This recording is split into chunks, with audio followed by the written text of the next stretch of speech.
outside.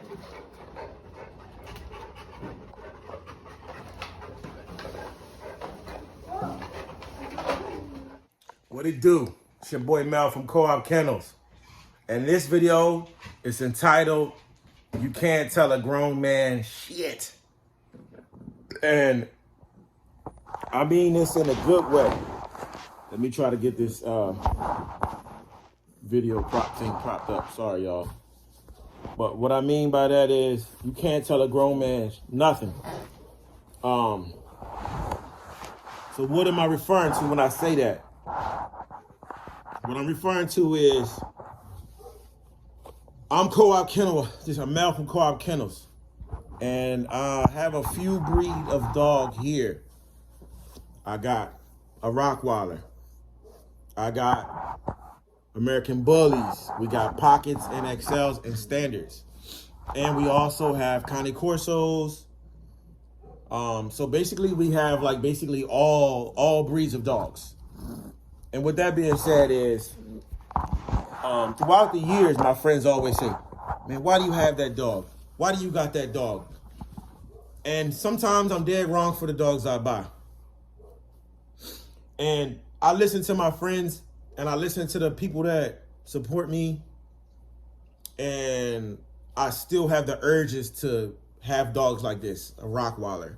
You know, I brought a Crested Canary one time because I just wanted something different, and I just saw the Crested Canary and saw how aggressive it was, and you know, on TV, and I just said, man, I gotta have one of those.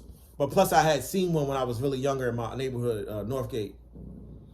And it was a really nice dog, and I said, man, I never forgot that dog, and I said, I gotta get one. And so I did, because I just, you know, I was breeding the bullies. And I mean, I don't want to be a bad guy in this, but it was a lot of negative hate in the bully game. You hear it growling? Puppy. It was a lot of negative stuff going on in the bully game. A lot, man, like a lot. So I was like, you know, it was always some beef with somebody trying to buy a dog. Always somebody trying to lowball you. You know, somebody giving you fake money, then they want to beef with you when you catch them and be like, yo, what's this? You know, always you breed with somebody and the breeding don't take, and you know, you done paid them. Now they like, yo, where them pups at? Like, you would cheat them, but you paid them. Just the quality of people that were in the bully game was very low. And until this day, it's still the same way. So I stepped over into that lane just to stay away from the bully game. But I said, I'm gonna stay in the bully game just to mess with everybody. It sounds crazy, but I'm gonna stay in the bully game just to, you know, you're not gonna just have this. Because I've been breeding bullies since 2011 in Maryland. And back in 2011, it wasn't a lot of people breeding bullies. I literally knew everyone almost who was doing it, you know. It wasn't more than 20 people breeding bullies, you know, in 2011 in Maryland. Maybe 20 kennels, maybe. But you know, what I've learned is all dog breeders are insane. You will end up beefing with a lot of different dog breeders because, you know, just because someone decides they're gonna start a business doesn't mean that they're a business person. This is a rant, by the way. This is a rant, and I know I'm going in all directions. But hey, if you're watching this, you're gonna learn something. But basically, let's go back to what I've been saying. My friends say, get rid of them dogs. None of them wanted me to get this Rottweiler. None of them think I should breed the Cane Corsos or the Presses. They think I should just breed bullies. And then the funny thing is my wife only wants me to get rid of all the bullies. Don't breed no bullies. It's too much of a hassle. Everybody got them. When you're breeding bullies, you're going up against the best of the best. You got to have the best product.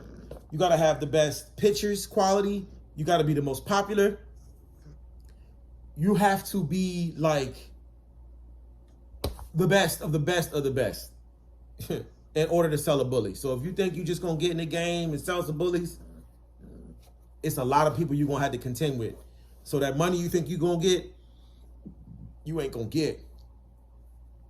And the knowledge you think you're going to obtain from the people that breed the dogs, you're not going to get it. The people are not going to give you no knowledge. People are stingy with the knowledge. They're not going to let you in their camp.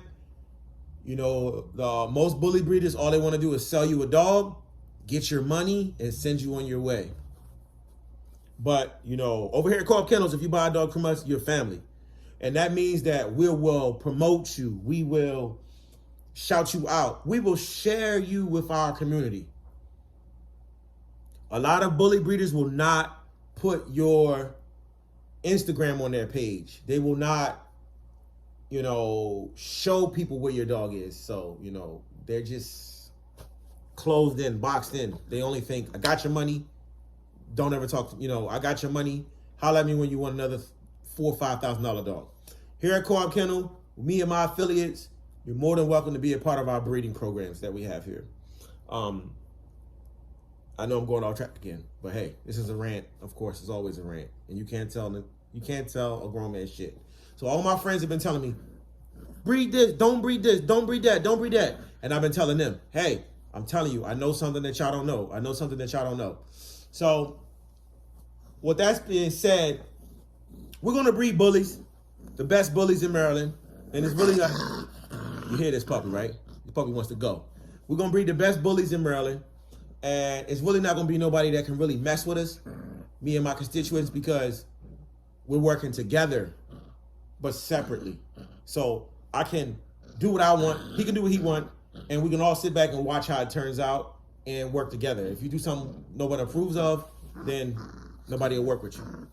A lot of people think that they can do this all on their own, and they don't need no help, and they're their own man. And that's good. It's good to think like that, and it's good to be like that. But one thing you must realize is just think about for a second is if you don't work with others, you know, how can that be? You're going to have to, no matter who it is, at some point in time, you're going to have to do an outcross breeding. You're going to have to do an outcross or you're going to have to bring in a stud. Okay, if you bring in a stud, that means you got to wait for that stud to develop. If you bring in a female, you got to wait for that female to develop. You don't know what health issues that dog has. You don't know what that dog can produce until you bring it in. Now you're stuck with it. But if you work in a group, you got an advantage. You can look at that dog and say, I see all the flaws in that dog. And, you know, if you work with good people, they'll even tell you, hey, this is the flaws in this dog. Let's fix this. And then we come together and talk. And just communicating as humans, we pass knowledge back and forth, and we come up with a better way to make that dog better. But what I want to say is my friends have been telling me just stick to one breed. And I didn't listen to them. I doubled down. I went out and got a Rottweiler. And the thing about that is I have bullies. I have just more bullies than them. I mean, I have 1, 2, 3, 4. I have like 4 bullies, I believe. 2 males, 2 females, and I got 1 more coming, like 2 more coming. So I have like 6 bullies. I mean, being honest. So I mean, I still have just as many bullies as everyone else. So really is no ground on that. But basically, it is better to do one breed. It's better because you promote that breed, you get better at that breed, and you push that breed. It is smarter to do that. But then there also becomes the downside of that, which will be if the dogs don't become popular for some reason, or if people are not buying those dogs for some reason, or you're limiting yourself to one product. But I guess if you're trying to make an argument to prove something right, you can find as many things as you need to. And if you're trying to prove an argument that is wrong, you can find as many things as you need to do that as well. But it's Friday. I've been working 16-hour days a week, 7, you know. I wake up, go to work, hit the track running, come home, start messing with the dogs. I've been breeding the Crested Canary all week. I'm working with a guy right now that does Crested Canaries. And he has some nice dogs. And you know, they're really nice. I feel like my female is really nice too. And I know that she can produce something that between the two, my dog and his dog, we can produce something seriously hot. So what I want to say about that is if I would have just been closed in and never wanted to work with nobody else, I never would have been able to have access to all these dogs and access to everything that this guy is going to be doing. And I have a partner now with the Crested Canary. And we're breeding the Crested Canaries right now. There's Crested Canary pups on the ground right now. If you want a Crested Canary, $2,500. They're on the ground right now. The male is huge. He's got great structure, great temperament. And what I mean by great temperament is I'm a stranger. He didn't bite me. And he can walk on his legs without overheating and dying. You know, so he's not one of those overgrown pressers. He's not over aggressive. You know, he's a good dog. Also, with that being said, I brought this Rottweiler from someone that is has their own Rottweiler program, and then they're connected to another person that has their own Rottweiler program. So that's two programs that are kind of already messing with each other a little bit, and then now I have a dog that's from a program. So I don't need 100 dogs because they already have their program.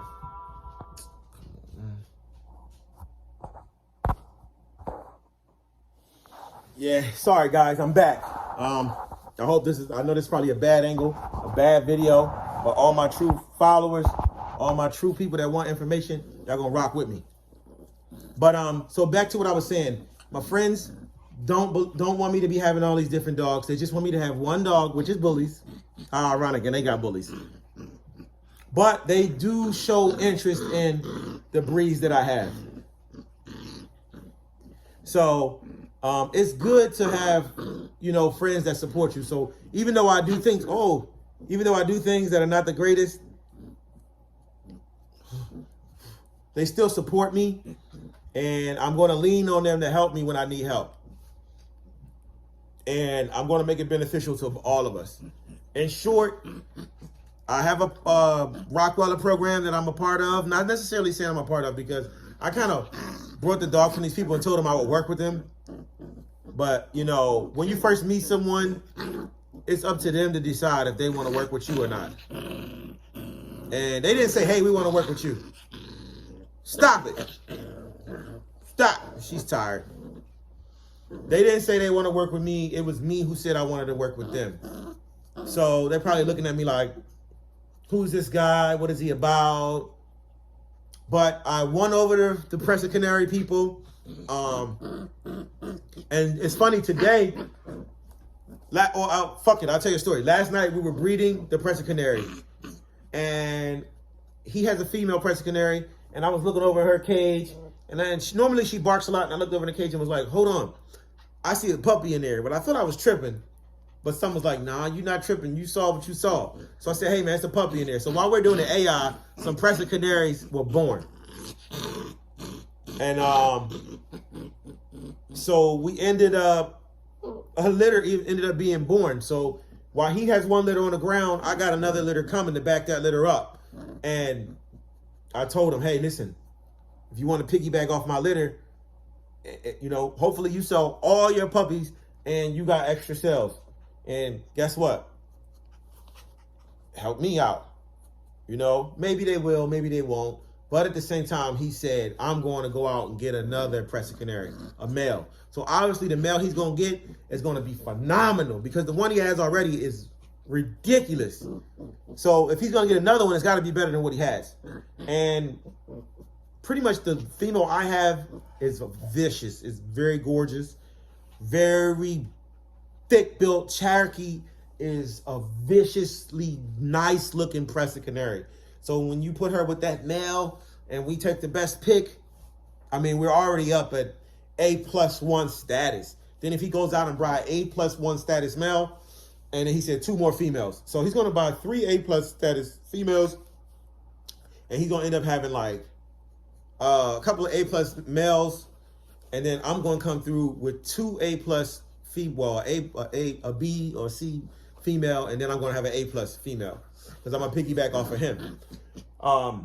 But in the end of the day, I'm going to help this guy with his program, give him inside information, and maybe I get sales and, you know, come to him with the sale and help him sell his stuff. Hopefully I can be that kind of an asset, because that's the kind of help I need a lot with. No one wants to sit on puppies. This Rottweiler is when we just sell beat. Stop! She's tired. Or really, she just wants to go for a run. I never had a puppy this mean. This is a Rottweiler, y'all. This dog was bred for performance.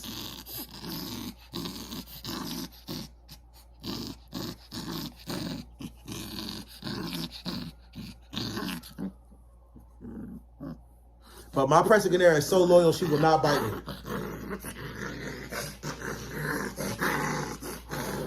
Hey, stop it.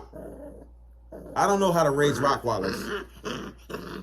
I think she just wants to run. And she doesn't want to be held. But she's going to be good for work. So what I want to say to you guys is, you know, grown men don't listen to shit. I give people advice all the time that's good advice. They don't take it. And, you know, I think a lot of people that I give advice to, and they feel like me telling them what to do is me talking down on them. Because there are a lot of people just feel like someone giving them advice is talking down on them. Then I also feel like people look at you like, oh, you're an old head. I'm not listening to you. That too. And you know what? You can't tell a grown man shit because grown men have to take care of themselves. And they learn to take care of themselves so they don't need anyone else. And they don't want to hear anyone else's opinion. And no one else's opinions matter because every man got to learn to stand on his own 2 feet, feed himself, feed his family. So what can you tell a grown man? Nothing. But me, I listen to my friends. They told me to up my bully game. Went out and got me a $4,000-$5,000 dog. Then I got me a nice female that's about $3,500 that can produce chocolates.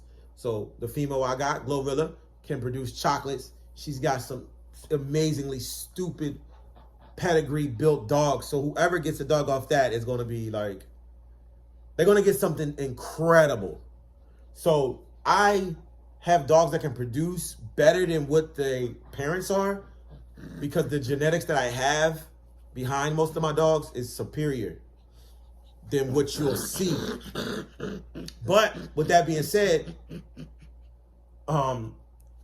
everyone that gets a dog from me is going to know this because I'm going to tell them, and then they already see it. You can see what I produce. And every time I produce something, it gets better. So if I show you something and I produce something, what I produce is better than what I have every time. I mean, it's no point to produce something that's worse than what you have. And number one, everything I have is healthy, quality, no health issues, you know, no behavior issues. So that's a plus. A lot of people just have the aesthetics, the looks, the hype, and then their dogs just are not healthy. With that being said, you know, I just want to tell everybody out there, you know, you can't tell a grown man shit, but you can listen to opinions from the people that's next to you. Because if somebody is taking their time out to tell you something, it's something that they're seeing. Maybe you shouldn't listen to it and just push forward and do whatever you want to do. Every man does what he wants to do. Me personally, I'm going to tell all my friends, thanks for your advice. I still did whatever the hell I wanted to do anyway, but y'all told me don't breed, don't do this, don't do that. But hey, guess what? I got more bullies than y'all. Not like I'm trying to show off or anything. I'm just saying, it's not like I don't have as many bullies as you have. So I did listen to your advice. I mean, we both have the same amount of bullies. I have more, actually. So with that being said, don't be mad at me because I went out and did this master thing. I did it for us. For you and for me. You may not see it that way, but trust me, I have our best interest in mind. And I know when these puppies come or whatever I'm doing and y'all make it to y'all land and y'all make it to where y'all want to be, and if somebody asks y'all for something y'all don't have, it's going to benefit us all. And what I also want to say is I'm working with the Presa Canary people. Whoever thinks that they are a Presa Canary breeder and you don't come to me and tell me, hey, I'm breeding Presa Canaries, you're going to find out really quickly that we got more Presa Canaries than you and better Presa Canaries than you. You know who you are. If you think that you have a Presa Canary program, be prepared. If you're watching this video, if you have a Presa Canary program, be prepared. That's all I'm gonna say. I mean, I got a bad female and we got some bad males. I mean, some bad ones, but we got better ones coming. And when I say bad, I mean healthy, sound temperaments. That means a stranger could come in your house and it won't kill them. They won't kill each other. You can have all 3, 4 of them out at the same time, and none of your Presa Canaries can kill each other. Not a lot of people can say that. And also, size. They're big, bodacious, and they have the bone structure to support their weight. They're not going to gas out. A lot of people have these pressures. My pressure's 200 pounds and blah, blah, blah. And that motherfucker will gas out in less than 3 minutes. What's the point of being 200 pounds if I have a Boston Terrier that can run around you in a circle, you gas out, and the Boston Terrier humps you? That used to happen when I took my Boston Terrier to the doggy park. Everybody coming there with their Rottweiler. 95% of the Rottweilers were limping because they broke their leg. Their hips was displaced. Why was those Rottweilers hip displaced? My Rottweiler's 200 pounds. The damn Rottweiler's too big. In the dog park, it'd be those little crater holes because the dogs dig a hole and the Rottweiler go run and fall in the hole, break his fucking hip. Me personally, I'm getting rid of the dog. You're not walking around with me with a broken hip. I'm sorry. We're not doing that. But they walking around their dogs. Then I had my little Boston Terrier. Boston Terriers ain't nothing to trifle with. They on go mode. Believe that. My Boston Terrier run around the Rottweiler in circles. The Rottweiler turn. And then the Rottweiler gas out. It would take about no more than, I'll give it 4 minutes. I'm going to just say it takes 4 minutes for these Rottweilers to gas out. But I'm going to just be honest, probably less. Then after the Rottweiler gas out, my Boston Terrier will hump the Rottweiler. And everybody in the dog park will be like, he's going to get up soon. He's going to get up. Don't worry, he's going to get up in a second. And it would be embarrassing because here you have a little teeny tiny Boston Terrier humping the Rottweiler, and the Rottweiler can't do nothing because it was too big. These Rottweilers are not bred to be too big, although I am going to use I want to put the big Timador. We're going to put some Timador blood on this. Hopefully, probably, more than likely. Timador, look it up. The most highest quality Rottweiler there is. It's Serbian bloodline. People say, there's no such thing as a bloodline in Serbia. It ain't a bloodline, it's a place. Whatever. The dog Timador is a blood that originated from Serbia, and it's in Mexico. We got a Timador. We're going to try to do some Timador, a Timador's son breeding with her. That's what I want to do. I'm not interested in making crazy, aggressive Rottweilers, but this Rottweiler was bred to have energy. This Rottweiler can live outside in 100-degree weather. It lives outside in 100-degree weather without a pool. A lot of people's Rottweilers live outside with a pool.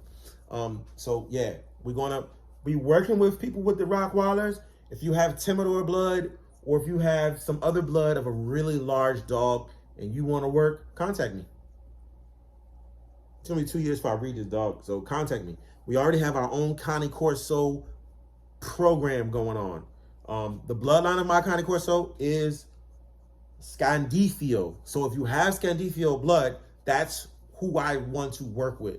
I am going to do a cross with my man Donnie Cane Corsos. Donnie Corsos, I don't even really know what his bloodline is for his dog, but he's a dog named Max that is ripped up, muscles, just like these, just ripped, muscles all in his shit, all ripped up. The dog comes out for 4 or 5 walks a day, just rips and cuts. The dog's about 120 pounds, can carry his weight.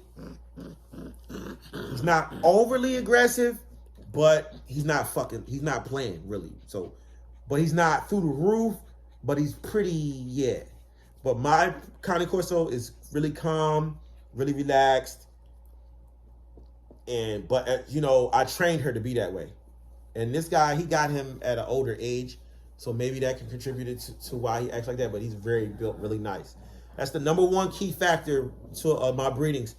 I want dogs that can work, but not dogs that are aggressive or not high drive dogs.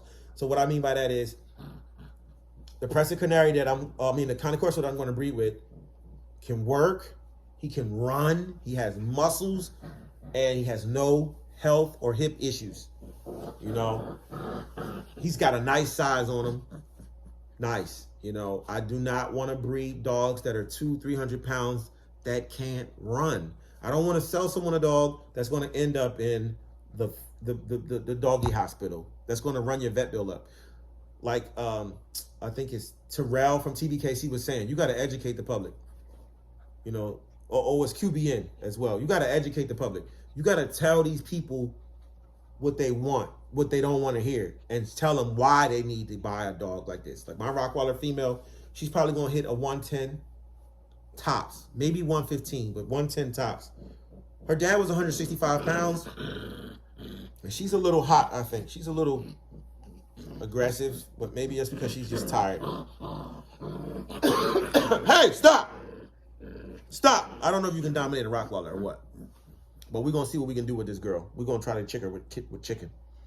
But, so that's how we're going to do our programs. We're focusing on health, look, and attitude. You know, I'm not jumping on nobody's balls because you got a certain bloodline and this and that. But what I do want to do is I'm definitely going to keep my Cane Corso bloodline, Scandifio bloodline, pure as I can, because I already know what the bloodline is, and I'm going to do a few outcrosses, but I'm always going back to Scandifo.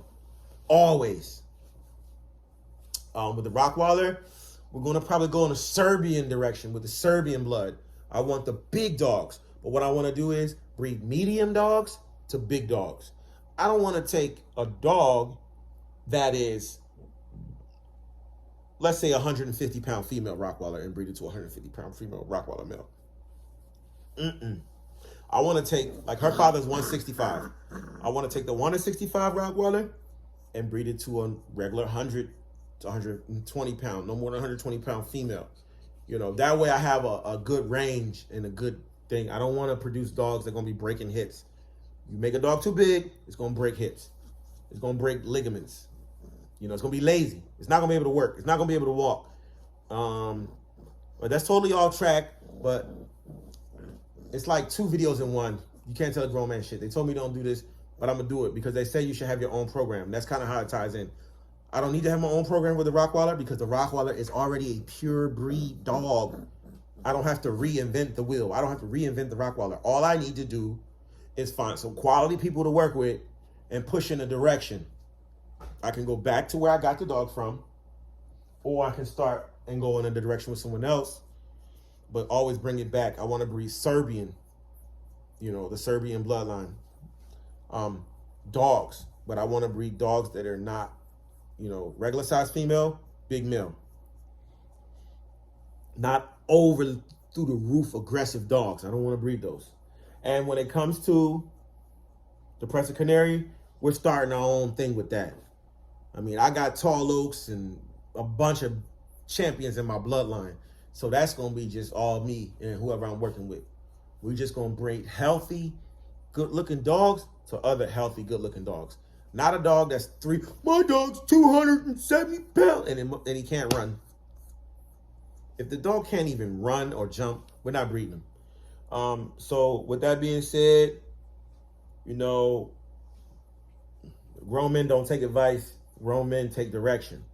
And if you can't listen to someone that's giving you good advice and good direction, what good is having ears if all you're going to do is speak? And, you know, I listen to my friends and I'm doing what they said. But hey, guys, just don't be so hard on me. Just know that I know what I'm doing. I found a guy with the Cane Corsos. I found a guy with the Preda Canaries. We're going to see what we do with these Rottweilers. We're going Serbian. We might get something from Big Bossy Rottweiler Kennel or Butler Kennel. We trying to go big with it. If you got Serbian blood, holla at me, man. But if you're trying to make money off me, I'm probably not going to shop with you. But if you want to work with me, we're going to work. I'm Co-op Kennels, baby. I don't need you. You need me. You might not know you need me, but I know you need me. So that's all that really matters, right? Because you can't tell a grown man shit.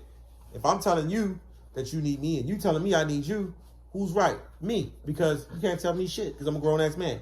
And to all my friends, I want to let y'all know I'm not crazy. I'm smart. It's a method behind this madness. When it's all said and done, We already gonna be ahead of the curve, because while I'm helping these two guys build their Crescent Canary program and a Cane Corsi program, and I'm just winging it, learning all I can learn, watching all I can watch. When it's time for me to get my land, I think this dog is just overheating. Let me let it run around. It's got a lot of fur and it's pretty hot today. When it's time for me to get my own male, I'm gonna go to the people that I work with. Hey, what's the best male out there we can get? Or what do you think? Can we produce the best male? We're gonna know if we can produce the best male, or who got the best male, or if we should buy, and I'm gonna make sure I got the best male now. And then my Cane Corso program and Crescent Canary program is gonna be the best. So right now I'm gonna do my footwork. I'm gonna help these guys build their programs up. They're gonna help me build mine, but get along and learn and get in the right direction before I jump out there and try to do my own program, which I don't want to ever do my own program, because one thing I know about people that have their own program, if they got a dog that's effed up or jacked up, but they make money off that dog, they're not going to stop breeding that dog. And you're going to buy their mistakes, because they got to get their money out of that. If they build something, it's a money-making machine. And when they make money off something, they're not going to worry about the health or the quality. They're just going to worry about filling their pockets. But when you work with other people, I'm going to know your secrets. You're not going to be able to do anything drastically negative, because when we fall out, you're going to be thinking, oh, he's going to tell on me. He's going to spill the beans. He's going to let out the deep, dark secrets, which people do. But the thing about it is we're going to both know where you're wrong. And I'm going to tell you, hey, listen, that dog don't need to be bred for X and X and X. All right, we'll breed him one more time, but that's it. Let's move in another direction. Hey, Mel, we don't like the way that dog look. Get something that look better, man. We don't like the way that dog look. Hey, man, that dog is aggressive. All right, one more litter, no more of that. We don't need the possibility of passing on aggressive dogs. When you got people in your ear that's critiquing you, you can't pull the wool over,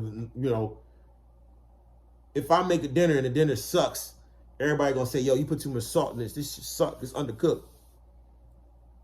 But if I'm cooking for myself, I can just heat it up. You know what I mean? Eventually, I got to make the food better, because I already know y'all going to run your mouths. So the food get better, like I said. So by me working with the other people, I'm telling them, man, I don't like that dog. You about to breed that big 200-pound dog? What's the point? You got dogs and you about to go breed the 200-pound dog. That dog too big, too fat. It's too big. It's too fat. Y'all went to go breed it, they couldn't breed. I told you, it was too big.